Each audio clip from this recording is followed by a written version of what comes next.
Hello again, everybody. My name is Greg Anderson, and this is the Good Timekeeping Show with Greg Anderson. Hey, guess what? I bought another watch, and I'm going to do a review. But let me just tell you, kind of the way that I collect watches and try to make myself financially responsible when I do it is I watch for sale prices, coupon codes, discounts, that sort of thing. So when I find a watch that I'm interested in, and maybe there are some varieties of that same watch, different colors and stuff, which Casio does that a lot. So I might just take any watch that I'm interested in and keep it on some sort of a wish list or watch list online so I know what are my priorities here. And eventually, as I get different discount codes and coupons and things, I might just go ahead and buy those watches. And so this was a watch that was kind of part of that priority list, and it finally rose to the top, and there was a little bit of a discount. Sometimes those discount codes are only for a day or only for a few hours, and so it's nice that I have my list ready so that when a discount code pops up, I know exactly what I'm going to get, and then I can wait, a little bit longer for the next one. So that's how I keep myself responsible. Also, like some watch collectors, they have a few very, very expensive watches. And I know I've got lots and lots of watches, none of them terribly expensive. So I like kind of showing you what I have and kind of helping you, if you're interested in the same sorts of things, to know what you're looking at. So here's a variety, here's a variation on a watch that I already had a few examples of that watch, but this one was a little bit different. So here's the review right now. Now here's one I really like. It's very similar to some that I already have that use module 5161. This is the WVA-M630D-1A4JF. So all of those letters and numbers at the end of the model number indicate different color combinations and also places where this is normally available to be sold. I got this one through an eBay seller, and they sent it from Japan. And even though it's very similar to some of the other ones I have, I liked it because it has Roman numerals, so that was kind of a, different enough that I wanted to get this one. But, well, I can show you all the main functions and features of this watch. They're very similar to some of the other ones that maybe I've already shown you. But in case you didn't see those videos, let's just start from the beginning. So this is a tough solar watch. It means that the face of the watch has a solar cell built into it, and that solar cell automatically charges up the power source inside, the battery, or I guess maybe capacitor that's inside this watch that keeps it running. Yeah, with normal exposure to everyday lighting conditions that you would normally be in with your normal life, living and working, that's enough light to keep the battery charged up. So that's what tough solar means. I've had some tough solar watches for a number of years, and I've had really good experiences with all of them. Also, this has Multiband 6.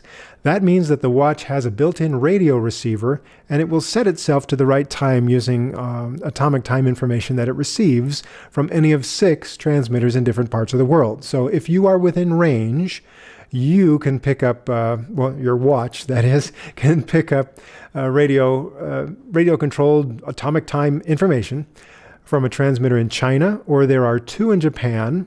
There's also one in the UK and one in Germany. And the 6th one is WWVB in Fort Collins, Colorado. That's the one that's closest to me.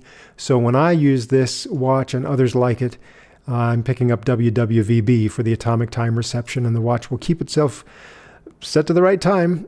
This one will try to set itself every night, starting at midnight, and it will try up to 6 times to set itself.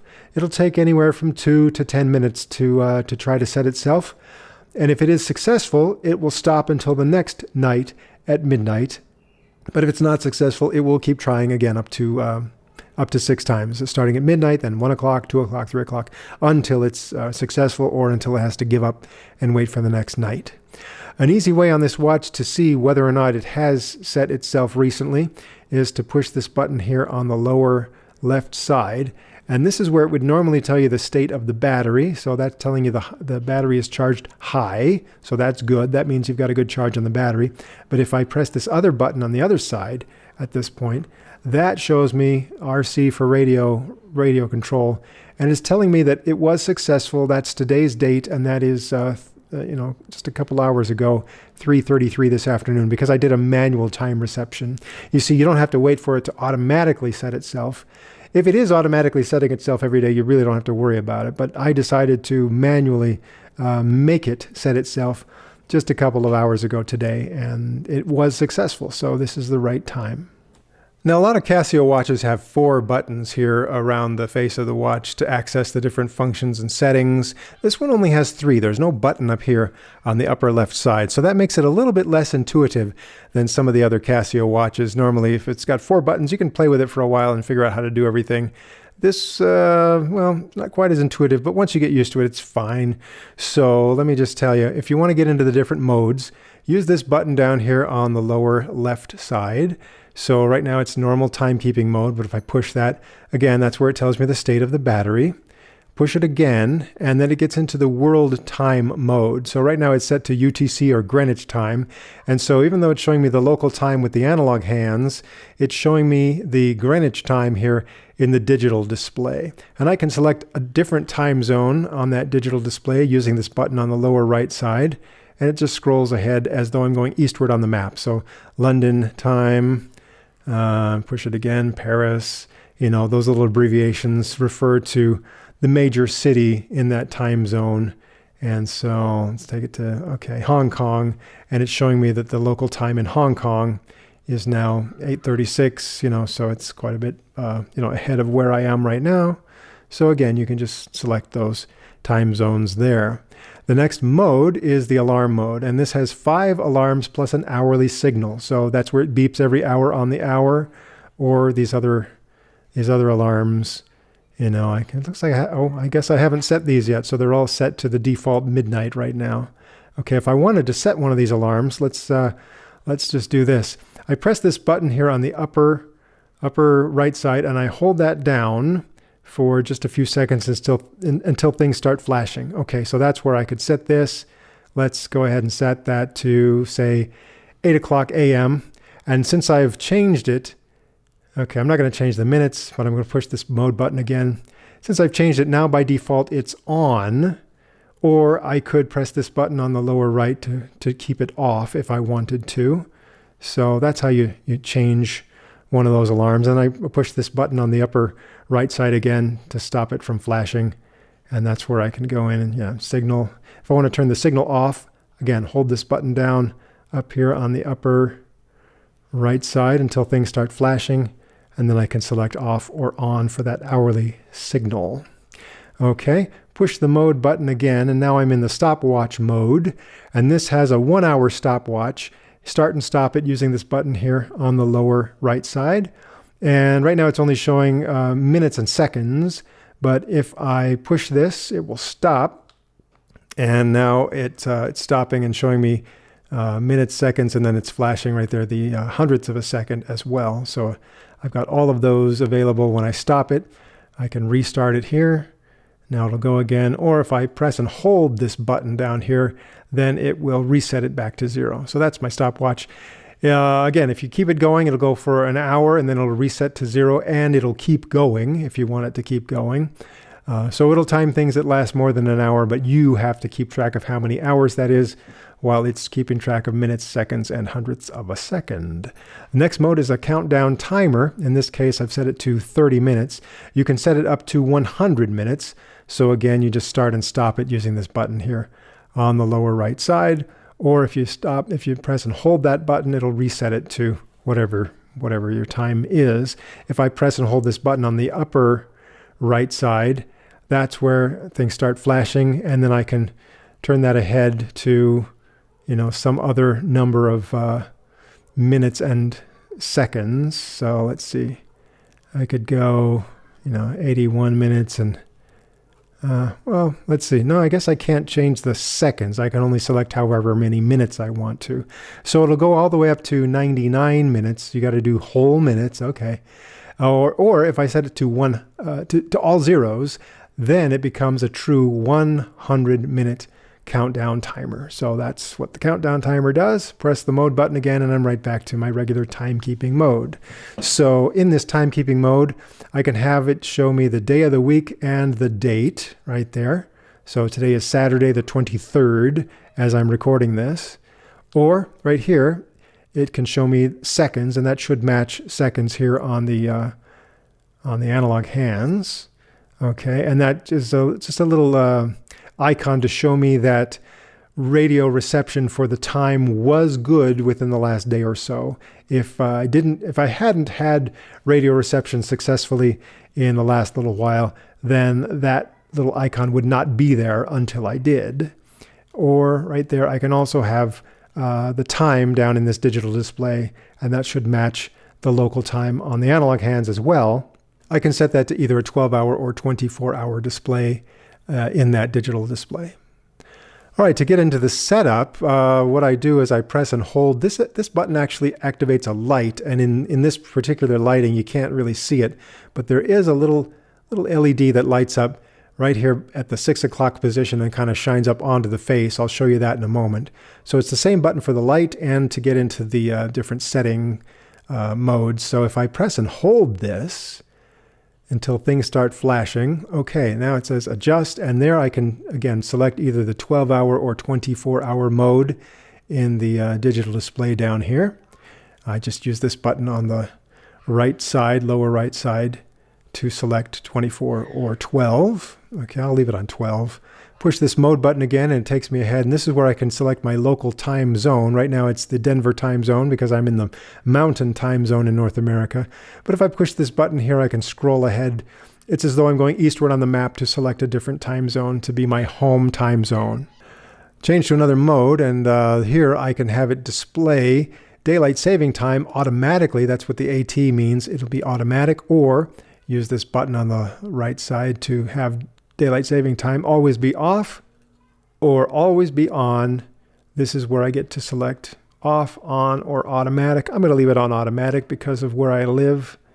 Okay, this is where you can manually set the time. So seconds, hours, minutes, the year, the month, and the date. You can set those all manually, but if you've got it set to receive the time data automatically from one of those 6 multiband 6 transmitters, whatever you set it to will be overridden by the time data that it receives.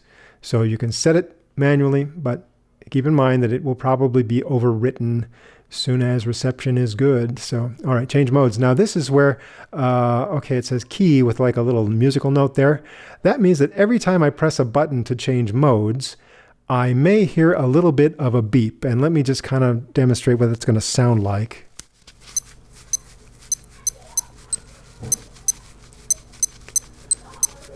So if I want to be more discreet and I don't want that beep every time I change modes, I can go right here and push this button to mute that. So you're still going to get a sound when the alarm goes off or when the countdown timer ends, but you're just not going to get a beep every time you press a button, or nearly every time you press a button, like you would if it were in the musical note key mode. So I usually leave it on mute, really, because I want to be discreet. All right, here's where you can set the language, and the only thing this does is change the way the day of the week is displayed. So in this case, it's English, and that's the abbreviation for Saturday today. I can change that language here. Looks like, let's see, I've got, that's German, I believe. That's Spanish. There's, what, Chinese? Okay, so it changes, the day of the week to that symbol. And Japanese, okay, or I'll take it back to English. And again, the only thing it affects is the day of the week abbreviation. And so now you're back to, okay, 12-hour mode. So those are all the things you can set up on this watch. If I want to manually start atomic time reception, I don't want to wait till midnight for it to do it automatically. I want to make it do it right now. I can just hold this button here on the lower right side. Hold that for just a few seconds, and there we go. Now that indicates that the RC, the radio receiver, is turned on. And right here on the face of the watch, there's a little R. The second hand has stopped. It's pointed at this little R, and that means that reception has begun. And once reception is good, this has takes a few seconds to process some of the time data and determine that reception is good. And when that happens, this second hand will not point to the R, it will point to a little W right there. So it's like R means it's trying to receive, and W means it's working. And you saw that just jump ahead right there. So this could take, just a few minutes if I leave it right here. I don't know. Sometimes there's some radio reception interference when I have things running as I do, my video equipment, my lights, whatever. That might cause some radio reception interference. But it looks like this might hold. And if I wait a few minutes, it will be able to receive the atomic time information, both the time and date information, make sure it's all set correctly, and then it'll just keep going. So we can wait for that to happen or not. Let's just compare how much this watch weighs to some other watches with the same module. Look at that, 90 grams. Okay, 90 grams, not bad. Okay, now here's one with the same module, but it has a titanium bracelet on there, so that's quite a bit lighter. And here's one that has kind of this leather canvas kind of oh, that's a lot lighter there. And here's one that's just, basically a different color with many of the same materials and almost exactly, well, maybe it is exactly the same weight. Okay, well, close enough. Yeah, so, none of these watches would be considerably large and uncomfortable, but this gives you a little bit of a comparison. And here's something else I really like about this watch. You can adjust the bracelet size without using any special tools. Okay, so it just unclasps like many other watch bracelets. But right here, if I tip this up like that, then the end of this bracelet moves freely inside this part of the clasp. So I can adjust that bigger or smaller, fold that back down, and then clasp it again. And there you go. You've got some fine tuning on the bracelet size right there without any special tools. As far as the crystal, I don't think it's made out of any special materials, so it's probably vulnerable to, scratching. And you see the way that it kind of sticks up from the case of the watch there like that. I think that it's just a flat crystal. It sticks out from the case, and I think that will make it somewhat susceptible to scratching. So be careful as you handle the watch to make sure you don't scratch it. Otherwise, I do recommend Polywatch. I've had some good experiences so far using that product to buff out any scratches that you might get. So, just be careful with this one. This might not be an everyday beater kind of a watch, but if you're careful with it, I think it'll look great. And one more thing, this is what it looks like in the dark. There is some glow-in-the-dark material here on the face of the watch. If I push that button that gives me the light, on this dark face, it's not great, and it doesn't really light up the LCD at all in a significant way. So, maybe not the greatest backlight ever. It's all right, but if anyone, I've seen people complain about, the backlight is awful, and I would have to say, yeah, maybe that's a legitimate complaint. But, other than that, I really don't have any more legitimate complaints about this watch. I like it, and it doesn't cost that much, maybe about $100, even getting it from Japan. And you don't have to spend a ton of money to get something like this. And there you go. I'm not necessarily done with this module yet. There are many watches from Casio that use this same module. I like the module, so I'm going to look for some different colors and variations that are still out there, either in the Waveceptor line or in the Lineage series of Casio watches in the international market. So as I look around, who knows, maybe there'll be more reviews coming up. So please stay tuned for yet another episode of The Good Timekeeping Show.